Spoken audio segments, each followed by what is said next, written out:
अस्सलामुअलैकुम नाज़रीन, आप देख रहे हैं सब सवेरे पाकिस्तान। मैं हूं आपके साथ आपकी मेज़बान रमशा कंवल।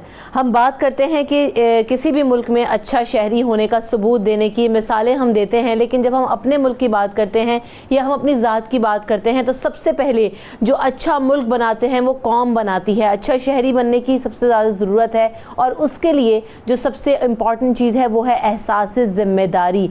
जब तक आप अपनी ज़िम्मेदारियों का एहसास नहीं करेंगे, आप जानेंगे नहीं कि अगर आप इस कौम का हिस्सा हैं, उसका फ़र्द है, तो आपकी सोशल रिस्पॉन्सिबिलिटी क्या है, ज़िम्मेदारी क्या है। जिस तरह हम घर की ज़िम्मेदारियाँ उठाते हैं, जिस तरह हम घर की ज़िम्मेदारियों को समझते हैं, वैसे ही मिन हैसुल कौम और उस कौम का फ़र्द होने के नाते हमारी ये भी ज़िम्मेदारी बनती है कि हम इन तमाम चीज़ों को समझें, जानने की कोशिश करें कि हालात क्या हैं और उन हालात में हमारी ज़िम्मेदारियाँ क्या हैं। आप समझ सकते होंगे कि मैं किस कॉन्टेक्स्ट में बात कर रही हूँ, क्योंकि रोज़ाना जब हम शो का आगाज़ करते हैं तो कोरोना के ऊपर बात करते हैं कि कोविड-19 की क्या सूरत हाल है मुल्क भर में। जिस हिसाब से केसेस की तादाद में इजाफा हो रहा है, ज़िंदगी के हर शोबे से ताल्लुक़ रखने वाले अफराद अब इसका शिकार हो रहे हैं और शदीद हद तक मुतासिर हो रहे हैं।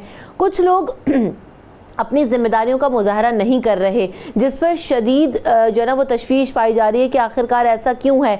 हुकूमत को तनकीद का निशाना बनाया जा रहा है। मगरिब की साजिश, हमेशा की तरह हर चीज़ को हम बहुत आसान स्केप तलाश करते हैं और कह देते हैं ये हमारे ख़िलाफ़ कॉन्स्पिरेसी हो रही है, ये बात कहकर टाल देते हैं। उसके अलावा बात यह है कि जो हमें करने की चीज़ है, जो सबसे बेसिक और इम्पॉर्टेंट चीज़ है कि वो है एहतियात और ज़िम्मेदारी का मुजाहरा, वो हम नहीं कर रहे। बाकी सारी दुनिया की तमाम चीज़ें हम कर रहे हैं। जाने ज़ाया हो रही हैं, लोग मर रहे हैं, फ्रंट लाइनर्स डॉक्टर्स इससे मुतासिर हो रहे हैं, हमारे अस्पतालों में जगह नहीं है। और ये सिर्फ पाकिस्तान की सूरत हाल नहीं है, ये दुनिया भर की सूरत हाल है। इकॉनमी की जो सूरत हाल है वो इंतहाई तशवीशनाक है।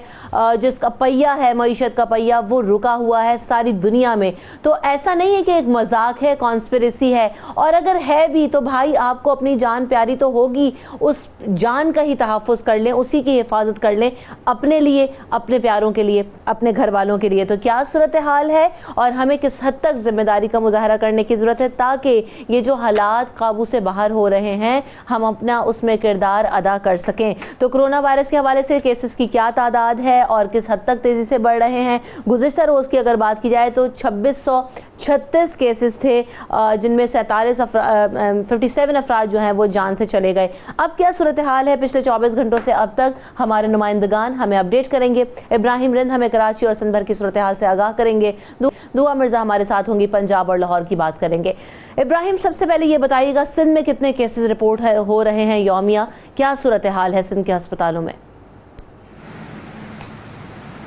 जी देखें, बिल्कुल सिंध में रोज़ाना की बुनियादों पर 3000 से 4000 के दरमियान जो वो टेस्ट हो रहे हैं और 500 से 800 तक के रोज़ाना की बुनियादों पर जो है वो अफराद जो है इसके पॉजिटिव हो रहे हैं, इसका शिकार हो रहे हैं। गुज़श्ता रोज़ की अगर बात की जाए तो गुज़श्ता रोज़ भी 3300 अफराद के टेस्ट किए गए थे, जिसमें से 804 अफराद में कोरोना की तस्दीक हुई थी और 31 अफराद जो है वो जाँ भाग हुए थे, जो कि सबसे बड़े अदाद शुमार हैं। 31 अफराद एक दिन में जाँ भाग होना बहुत बड़ी अदाद शुमार है, जिस पर वज़ीर आला सिंध ने खुद जो है तशवीश का इजहार किया है। तो पूरे सिंध में अगर बात की जाए कोरोना के मरीजों की तो 26,113 अफराद जो है वो कोरोना का शिकार हो चुके हैं, जिसमें से 20,827 अफराद का कराची के मुख्तलिफ इलाकों से ताल्लुक़ है। तो बाकी जो सेहतयाब अफराद हैं वो 12,750 हैं। अमवात की बात की जाए पूरे सिंध में तो 427 अफराद जो हैं वो कोरोना का शिकार होकर इंतकाल कर चुके हैं, जबकि अभी भी मुख्तलिफ सरकारी और निजी अस्पतालों में और घरों के अंदर जो है 12,936 अफराद जो हैं वो अभी भी अपने आप को जो सेफ तरीके से क्वारंटाइन किए हुए घरों पे। लोकल ट्रांसमिशन के 26,000 केस हैं पूरे सिंध में,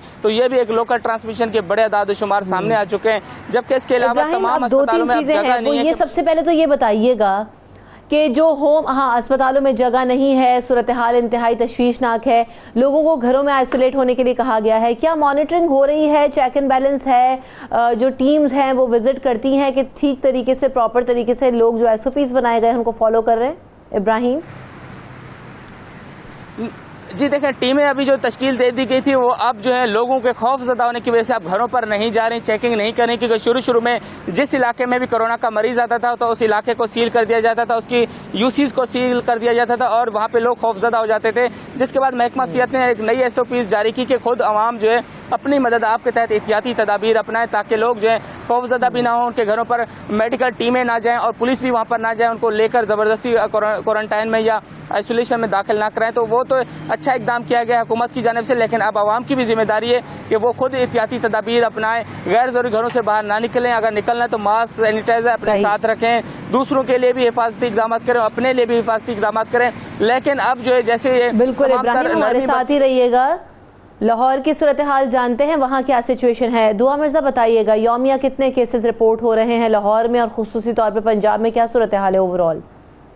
बिल्कुल रमशा, बहुत ट्रैजिक सूरत हाल है लाहौर की। अगर बात करें तो आम शहरों में हम पहले दिन से ही लाहौर सर फहरिस्त रहा है और आज भी अगर आप देखें तो रोजाना के बुनियाद पर 500 से 700 केसेस रिपोर्ट होते हैं। लेकिन कल जो दिन था वो बड़ा स्याह दिन था। 4 डॉक्टर्स जान की बाजी हार गए कोरोना की वजह से। एक लेडी डॉक्टर थी, एक 4th ईयर का बच्चा था जो कि बिल्कुल मेडिकल क्लियर करने वाला था, वो कोरोना की वजह से जाँ बहक हो गया। इसके अलावा एक गुजरांवाला के डॉक्टर नईम थे, साइकियाट्रिस्ट थे, वो जान की बाजी हार गए।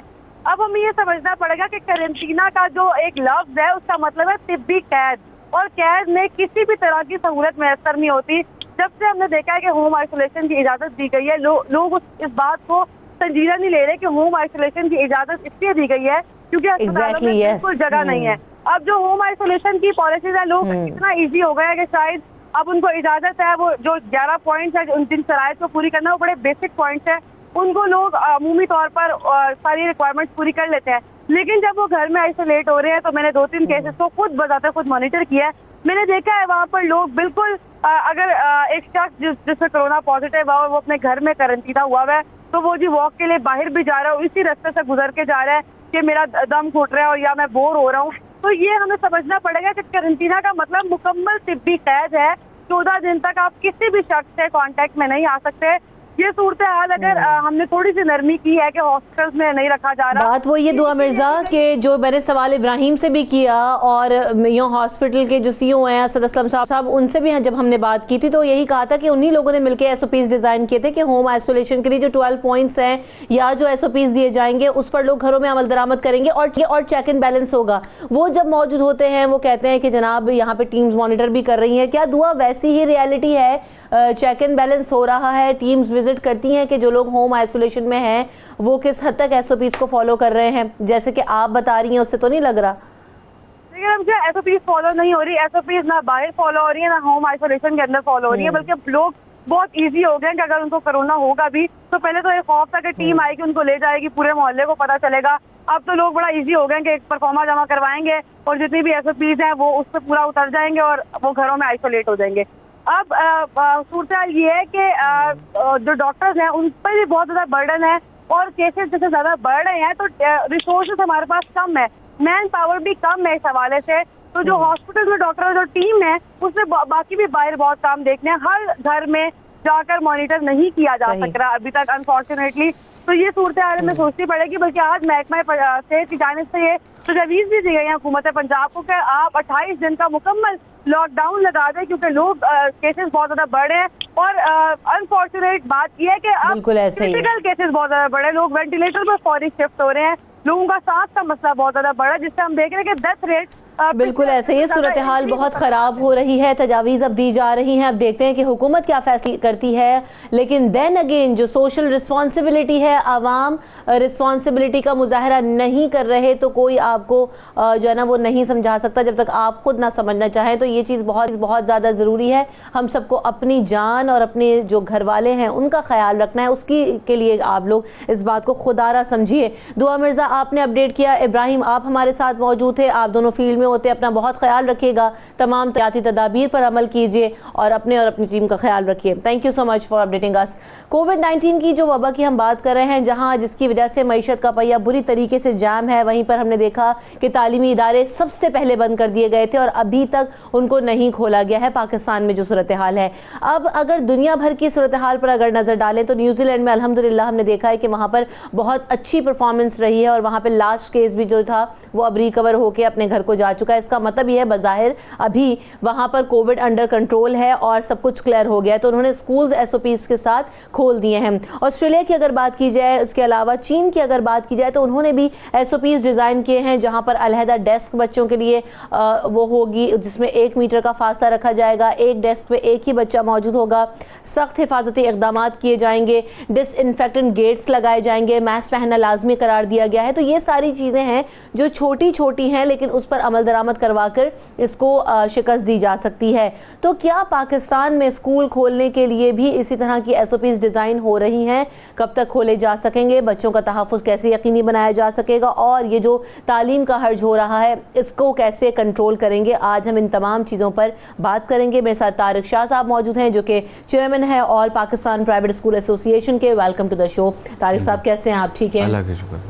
How are you doing? क्या प्लान है आप लोगों का? SOPs वगैरह डिज़ाइन हो रही हैं, क्या बात हो रही है अभी हुकूमत से, क्या अपडेट्स हैं इस हवाले से? देखिए, अपडेट तो ये है कि मामूलात ज़िंदगी बहाल हो चुकी है पाकिस्तान में, और लेकिन उसके अंदर प्रायोरिटी एजुकेशन की नहीं है गवर्नमेंट की, क्योंकि सबसे पहले स्कूल्स बंद हुए तो हम 3 महीने से स्कूल्स बिल्कुल कम्प्लीटली शट ऑफ हैं, बंद किए गए हैं। तो तालीम का जितना नुकसान हो रहा है वो शायद लोगों को इतना अंदाज़ा नहीं है। अभी तो लोग घर पे बैठे हैं कि ठीक है सही है, स्कूल नहीं जाना है, सेफ्टी सबसे पहले है। हमने भी उसी बेसिस पे सब स्कूल बंद किए थे क्योंकि बच्चों की सेफ्टी ऐसी वजह सबसे पहले हमें रखनी पड़ती है।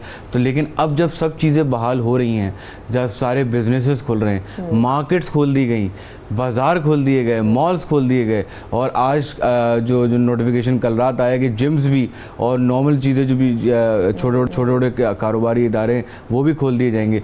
तो अब उसके बाद तो कुछ बचा ही नहीं। तो स्कूल की प्रायोरिटी लोगों को रखनी चाहिए, तालीम की प्रायोरिटी गवर्नमेंट को रखनी चाहिए। अब बात ये कि देखिए SOPs क्या हुआ, अब जरा इस पे मैं आपसे बात करूंगी ना कि खोले तो बच्चों का क्योंकि इशू बहुत ये है, और ये कहा गया दुनिया भर में इस चीज़ को कहा गया कि बच्चों पे तो कोई भी रिस्क नहीं ले सकता। तो इस पे भी बात करेंगे। ज़िया अशरफ चौधरी साहब भी मेरे साथ मौजूद हैं जो कि बायो सेफ्टी एक्सपर्ट हैं। आपको भी वेलकम करते हैं ज़िया साहब शो में। बात वही है कि इस वक्त स्कूल्स खोलना है, तालीम का हर्ज भी हो रहा है, और आहिस्ता आहिस्ता जैसे हम अब ये बात कर रहे हैं, अब हम इस पॉइंट पे आ चुके हैं कि हमें इसको अडॉप्ट करना है, ये हमारे लाइफस्टाइल का हिस्सा बनना चाहिए और हमें अपना लाइफस्टाइल मोल्ड एंड चेंज करना पड़ेगा। बच्चों के लिए इस वक्त स्कूल खोलना आप समझते हैं बिल कंडीशंस हैं? अस्सलाम वालेकुम। इस पे तो मैं शायद कोई क्लियर राय ना दूं, क्योंकि ये एक गवर्नमेंट की पॉलिसी है, उस पे चलेगा। लेकिन हम सजेस्ट कर सकते हैं कि क्या क्या चीज़ें हमें अडॉप्ट करनी चाहिए अगर स्कूल खुलते हैं या जब स्कूल खुलते हैं, कि क्या क्या चीज़ें हम अडॉप्ट कर सकते हैं, कौन सी मेजर्स हम ले सकते हैं जिससे हमारे बच्चे सेफ रहें और पढ़ाई का भी हर्ज ना हो। तो उस पर हम बात कर सकते हैं। तो उसके लिए सबसे पहले हम मतलब 3 चीज़ों की हमें देखना होगा। एक है हमारे पेरेंट्स, जो बच्चों के पेरेंट्स हैं, उनकी कुछ जिम्मेदारियां होंगी। दूसरे नंबर पे कुछ बच्चों पे जिम्मेदारियां होंगी कि उन्होंने क्या करना है। और थर्ड है जो स्कूल की मैनेजमेंट है, उन्होंने क्या करना है। तो जो पेरेंट्स हैं उनकी जिम्मेदारी ये है कि बच्चों को घर से अच्छी तरह से हाथ डिसइंफेक्ट करके, हैंड वॉशिंग करके, उसके बाद उसके फेस पे मास्क वगैरह पहन के उसको अच्छी तरह बता के भेजें कि बच्चे आपने ये स्कूल के अंदर नहीं उतारना। बातचीत के दौरान भी अपने दोस्तों से ज़रा फासले पे रहना है। फिर ये भी उनकी जिम्मेदारी बनती है कि अगर बच्चों को कोई टेम्परेचर फील हो रहा है तो वो उसको चेक करवाएं डॉक्टर के साथ, ताकि क्योंकि जो टेम्परेचर है, जो बुखार है, वो भी इसकी एक कैफियत का नाम है, कोरोना वायरस में होता है। और खांसी वगैरह तो उससे भी पेरेंट्स का काम है कि उसको चेक कराएं। फिर बच्चे जब स्कूल में एंटर होते हैं तो इंश्योर किया जाए, जो स्कूल का स्टाफ है, जो स्कूल की मैनेजमेंट है, वो इंश्योर करे कि बच्चे ने जो SOPs हमने कहे हैं क्या वो फॉलो किए हुए हैं, क्या उसने मास्क पहना हुआ है, क्या हाथ उसने वॉश करके आया है, जो सैनिटाइजर है वो एंट्री पे भी हो स्कूल की और वापसी एग्जिट के ऊपर भी हो। बेशक वो अपने हाथ वॉश करके भी आया है, फिर भी उसके हाथ वॉश करके उसको भेजा जाए। फिर एक नीचे होता है फ्लोर पैड के ऊपर जो है हमने ब्लीच वगैरह डाली हुई हो। उससे ये होगा कि जो बच्चा उसके ऊपर से गुजरेगा तो उसके पाँव जो है वो ऑटोमेटिकली, जो शूज़ का नीचे वाला पोर्शन है वो ऑटोमेटिकली डिसइंफेक्ट हो जाएगा। तो यही 2 चीजें होती हैं इन्फेक्शन को ड्रैग करने वाली, एक पाँव से जाती है, दूसरा हमारे हाथ से जाती है। सही है। तो बाकी ये है कि वहाँ पे भी टेम्परेचर मेजरमेंट का इंस्ट्रूमेंट्स जो है, जो थर्मोमीटर है, वो हमारे पास हो इंफ्रारेड वाले। उससे जो हर बच्चा गुजर रहा है वो सिर्फ खाना पूरी ना की जाए, बेहतर ये है, क्योंकि अगर एक भी बच्चा खुदा ना खास्ता कोई इल होता है तो उससे बाकी सारे इल हो जाएंगे।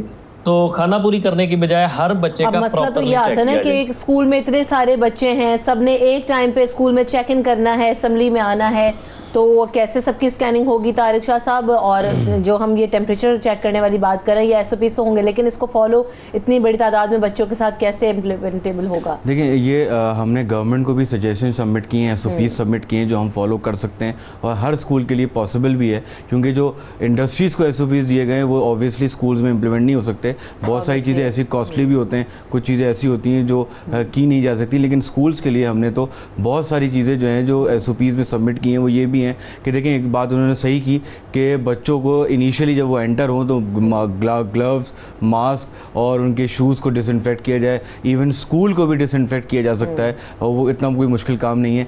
जहाँ तक बात आती है बच्चों की कि वो बहुत सारे क्वांटिटी में स्कूल के अंदर होते हैं, तो हमने गवर्नमेंट को ये सजेस्ट किया है कि आप 2 हिस्सों में, 3 हिस्सों में स्कूल को डिवाइड कर दें। हम अब पोर्शन में स्कूल बच्चों को बुलाया करेंगे। जैसे एक क्लास में 30 स्टूडेंट्स हैं, 25 स्टूडेंट्स हैं, तो उनको 2 हिस्सों में या 3 हिस्सों में ब्रेक किया जाएगा और स्कूल को 3 शिफ्टों में लगाया जाएगा। सही। तो उसमें यह है कि 10 बच्चे, 9 बच्चे एक शिफ्ट में आएंगे और वो एक शिफ्ट जो होगी वो 2 घंटे की होगी, ताकि उसमें रेसेस, ब्रेक टाइम ना हो, बच्चे आएँ और 4 कोर सब्जेक्ट्स पे फोकस किया जाएगा, इंग्लिश, उर्दू, मैथ और साइंस, ताकि बच्चे आएँ 2 घंटे वो पढ़ें और फिर वापस चले जाएँ अपने घर। तो इस तरह जो है वो कम टाइम के लिए भी बच्चा आएगा तो कंट्रोल करना इतना मुश्किल नहीं होगा। दूसरी चीज़, उनका इंटरेक्शन भी कम हो जाएगा, क्योंकि टीचर 24 टोटल आवर्स के लिए जो है वो क्लासरूम में मौजूद होगी। बच्चे डिस्टेंस से बैठे होंगे, क्योंकि एक क्लास जिसके अंदर 30 बच्चे बैठते थे, 25 बच्चे बैठते थे, आज वहाँ उस क्लास के अंदर 9 बच्चे बैठेंगे, तो खुद ही से डिस्टेंस आ जाएगा। तो ये सब चीज़ें जब हम करेंगे तो हम काफ़ी हद तक जो है वो चीज़ों को कंट्रोल कर सकते हैं। ऑन बोर्ड हैं आपके साथ इस मामले पे? क्योंकि होता ये है तारिक शाह साहब की बातें तो बहुत हो जाती हैं हमारी, और जैसे मैंने भी स्टार्ट में बात की कि जिम्मेदारी का मुजाहरा नहीं हो रहा। बहुत सारी इंडस्ट्रीज की अगर हम बात करें, वहां पर भी एज सच SOPs फॉलो करवाने की बात हुई है, लेकिन खिलाफ वर्जी करने वाले करते हैं। मैं खुद भी अपना मास्क उतार दूंगी तो फिर मतलब हम सोशल रिस्पॉन्सिबिलिटी का मुजाहरा नहीं करते।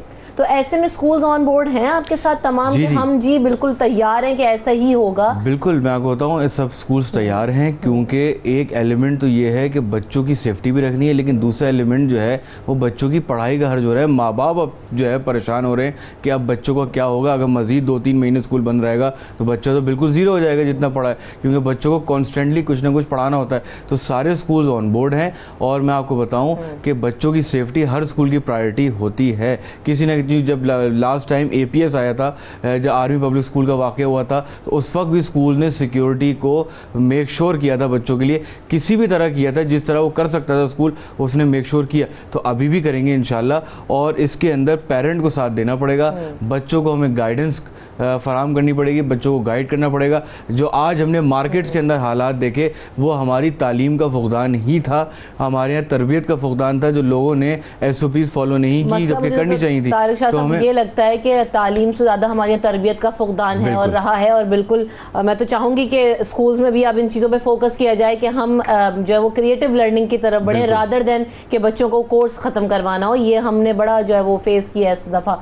ज़िया अशरफ चौधरी साहब, जो हम ये भी तारिक साहब से भी बात हुई कि देखें SOPs बना दिए जाते हैं, कुछ लोग फॉलो करने के लिए तैयार हैं, कुछ नहीं। अभी मैंने भी कहा इंडस्ट्रीज़ में ट्रांसपोर्ट का मुझे ख्याल आ गया कि बड़ी SOPs डिज़ाइन की गई, लेकिन जब ट्रांसपोर्ट चली तो लोगों ने कितना फॉलो किया हमारे सामने है, उसका इम्पैक्ट क्या आया हमारे सामने है, जितने बड़ी तादाद में केसेस हो रहे हैं और जिस तरह से हो रहे हैं। तो अब ये ट्रांसपोर्ट भी बच्चों के लिए भी, क्योंकि बच्चे स्कूल वैन्स में जाते आते हैं और स्कूल वैन्स की जो हालत है वो किसी से ढकी छुपी नहीं है। 10 से 12 बच्चों की गुंजाइश होती है, उसमें 20-22 बच्चे भर के आ रहे होते हैं, बैग्स भी उसी में शामिल होते हैं, बच्चे घुस घुस के बैठे हुए होते हैं। तो ऐसे में किस तरीके से जो है ना वो इन वैन्स में बच्चों को लाया जाएगा, बच्चे कैसे पहुँचेंगे, उनमें क्या SOPs बनानी पड़ेंगी?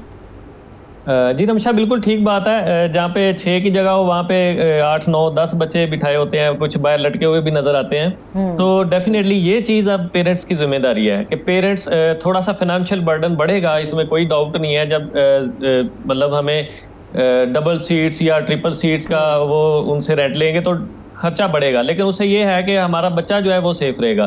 तो वो डेफिनेटली अगर स्कूल की बस है तो भी ज़रूरी है कि एक सीट के साथ एक सीट खाली पड़ी हुई हो, और अगर पेरेंट्स अपनी प्राइवेट ट्रांसपोर्ट यूज़ कर रहे हैं या पब्लिक ट्रांसपोर्ट यूज़ कर रही है तो उसमें बच्चों के लिए तो बहुत ज़्यादा इंपॉर्टेंट है, क्योंकि बच्चे हमारा मुस्तकबिल है। बच्चों के लिए सेफ्टी बहुत ज़्यादा इंपॉर्टेंट है। दूसरा ये है बच्चों की SOP कंप्लाइंस हो जाती है। बच्चे बिल्कुल इस तरह होते हैं जिस तरह बड़े कर रहे हो बच्चे उस तरह करते हैं। अगर हम बड़ों को वो देखेंगे कि SOP कंप्लाइंस कर रहे हैं, स्कूल की मैनेजमेंट मास्क पहन के आ रही है, स्कूल की मैनेजमेंट हैंड वॉशिंग का प्रॉपर इंतजाम कर रही है, तो बच्चे डेफिनेटली उसको फॉलो करेंगे। बच्चे जरूर फॉलो करते हैं, लेकिन वो देखते हैं अपने बड़ों को, वो एज मॉडल लेते हैं। दूसरी बात आती है कि फ्लेक्सिबल लीव पॉलिसी भी हो, कि अगर खुदा न खासा कोई टीचर फील ठीक नहीं कर रहा या बच्चा ठीक फील नहीं कर रहा तो उसके लिए फ्लेक्सिबल लीव पॉलिसी हो, कि स्कूल वाले उसको तंग नहीं करें कि वो अगर नहीं आना चाहता, वो ठीक फील नहीं कर रहा। ये होगा तो हमारा काम ठीक होगा। अदरवाइज अगर कहेंगे कि नहीं आप ठीक नहीं भी हैं तो स्कूल आए, तो फिर जाके प्रॉब्लम हो जाएगी। फ्लेक्सिबल लीव पॉलिसी इंतहाई इंपॉर्टेंट है। उसके बाद है सही बात, कोऑर्डिनेशन पुलिस का। उसके अलावा स्कूल जो है इन टच हो, किसी भी मेडिकल जो फैसिलिटी है उसके साथ भी पुलिस, मेडिकल फैसिलिटी और टीचर्स और आपस में जो पेरेंट्स हैं, ये चारों का कोऑर्डिनेशन कम्युनिकेशन इंतहाई इंपॉर्टेंट होगा। अगर कोई बच्चा अच्छा फील नहीं कर रहा तो उसके पेरेंट्स उसको बताएं, अगर कोई टीचर फील नहीं कर रहा इस तरह बताएं। अगर कोई इशू होता है तो स्कूल में एक बंदे की ड्यूटी लगा दें कि वो चेक एंड बैलेंस रखे हर क्लास के ऊपर कि SOPs फॉलो हो रहे हैं कि नहीं। उसको बायो सेफ्टी ऑफिसर का नाम दिया जा सकता है। अगर कोई बच्चा अच्छा फील नहीं कर रहा तो वो डायरेक्ट मेडिकल फैसिलिटी से कांटेक्ट करे। मतलब एक बंदे को फोकल ड्यूटी ही दे दें कि वो चीज़ों की कंप्लायंस चेक करे कि आया कि यहाँ पे चीज़ फॉलो हो रही है या नहीं। अगर नहीं हो रही तो वो जिम्मेदार कंसीडर हो। जब हम एक बंदे को जिम्मेदार कंसीडर करेंगे ना, फिर जाके काम होगा। अगर पूरे बाजार में हम कहेंगे कि सब ने फॉलो नहीं किया, फिर प्रॉब्लम होगी। एक बंदा जिसको हम जिम्मेदारी दे देंगे वही जिम्मेदार होगा। अगर कंप्लायंस नहीं हुई तो फिर काम होगा ठीक। अगर हम 10 या 20 बंदों पे करें तो वो एक दूसरे पे डालने की बात करते हैं। तो SOP कंप्लायंस इस तरह से हो सकती है। सही। कैसे आप इस तजवीज़ को लेते हैं तारिशा साहब? नहीं, बिल्कुल बहुत अच्छी तजवीज़ है और बिल्कुल सही बात है कि अब बाउंड नहीं किया जाएगा। और बल्कि स्कूल जब स्टार्ट होंगे तो हमने ये भी तय किया हुआ है कि हम एक डिस्क्लेमर फॉर्म जो है सबसे फिलअप कराएंगे कि आप लोगों को ख़ुद भी जज करना होगा कि अगर उनकी तबीयत ख़राब उनको महसूस हो रही है तो वो ख़ुद से जो है वो उस दिन स्कूल ना आएँ या उस अरसे के लिए स्कूल ना आएँ, ताकि इन्फॉर्म कर दें। और बिल्कुल बात सही है कि जब एक वबा फैली हुई है तो हम सबको मिलकर काम करना हो। अगर कोई बच्चा जो है उससे मुतासर हो जाता है खुदा न खास्ता, तो फिर उसको घर पे रहना पड़ेगा। उसकी तालीम का जो नुकसान हो रहा होगा उसको किसी न किसी तरह घर पे जो है ना वो अकोमोडेट किया जाएगा, ताकि वो डिसिप्लिनरी कमेटी में से भी किसी को चार्ज स्कूल में दिया जाए कि वो इन सारी चीज़ों को देखे ताकि वो जवाब दे। ये बड़ा अच्छा सजेशन। और मैं आपको बताऊँ, जो बाज़ारों में SOPs फॉलो नहीं हुए उसकी बेसिस पे स्कूल को कंपेयर नहीं किया जा सकता, क्योंकि देखिए तालीमी इदारे हैं, वो अगर डिसिप्लिन नहीं करेंगे। और मैं आपको बताऊँ कि आर्मी के बाद दूसरा इदारा ये है जिस पे डिसिप्लिन देखा जाता है, तो हम मेक श्योर कराएंगे। और हमारे ऊपर भी रेगुलेटरी बॉडी है गवर्नमेंट की, वो भी वॉच कर सकती है, सरप्राइज विजिट कर सकती है आके। और अगर कहीं से कंप्लेन आ रही है वहाँ पे विजिट करें और हम उस रेगुलेटरी बॉडी के साथ होंगे। अगर कोई डिसिप्लिनरी एक्शन किसी स्कूल के खिलाफ लिया जाएगा या SOPs फॉलो ना करने के खिलाफ कोई एक्शन लिया जाएगा तो हम गवर्नमेंट के साथ होंगे, क्योंकि वो अगर फॉलो नहीं कर रहा तो हम बाकी को कसूरवार नहीं ठहरा सकते। तो उसके खिलाफ एक्शन होना चाहिए जो ना करे। तो देखिए ये जब मामला स्टार्ट होगा, और मैं आपके चैनल के तवज्जुह से ये गवर्नमेंट से भी अपील करना चाहूँगा कि खुदारा तालीम को अहमियत दें। देखें, कपड़े ख़रीदने इतने शायद ज़रूरी नहीं थे जितने तालीम देना बच्चों को ज़रूरी है, तो इसमें इम्पोर्टेंस देनी ज़रूरी है। और आप स्कूल खोलें, SOPs बनाएं, हमने जो सजेशन दिए हैं उसको भी अकोमोडेट करें, और एक बेहतर SOP जो हर कोई फॉलो कर सकता है वो बनाए जाएं और स्कूल खोले जाएं। में इस चीज़ को भी शामिल कर सकते हैं ज़िया अशरफ चौधरी साहब के जो बच्चे हैं वो भी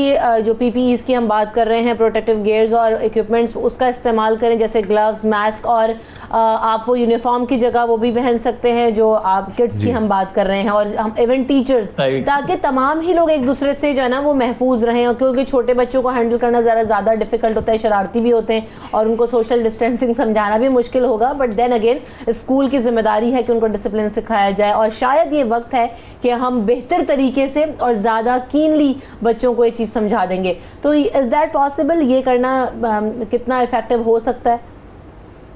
अच्छा, यहाँ पे दो चीज़ें हमें कंसीडर करनी पड़ेंगी। एक हमारा लोकल एनवायरनमेंट कैसा है, और दूसरा रिसोर्सेज। ये सारे गियर्स पहना जो कि हॉस्पिटल में चाहिए, मेरा ख्याल है ये रिसोर्सेज का वेस्टेज है। ये बिल्कुल भी नहीं चाहिए, क्योंकि ऑब्वियसली जो बच्चे आ रहे हैं वो सामने जो उनकी फिजिकल कंडीशन है जो हमें नजर आ रही है वो ये है कि वो सेहतमंद है। हॉस्पिटल में बच्चे खुदा ना खास्ता नहीं स्कूल में जा रहे हैं, तो वहां पे ये सारी चीजें पहनने की जरूरत नहीं है। Only mask is enough. Even gloves की भी जरूरत नहीं है। ग्लव्स आप प्रॉपर हैंड वॉशिंग करें, क्योंकि gloves false sense of security देते हैं। बच्चे ग्लव्स पहन के सारा कुछ करेंगे, अपने हाथ को भी, अपने नोज को भी टच करेंगे, फेस को भी टच करेंगे, तो हाथ धोएंगे भी नहीं। अगर धोएंगे तो कहेंगे तो ग्लव्स आया हो गए, तो फिर ये है कि ये रिसोर्सेज का वेस्ट है। मास्क वो जरूरी है, बाकी ग्लव्स जो बाकी प्रोटेक्टिव गियर्स हैं वो इंपॉर्टेंट नहीं है।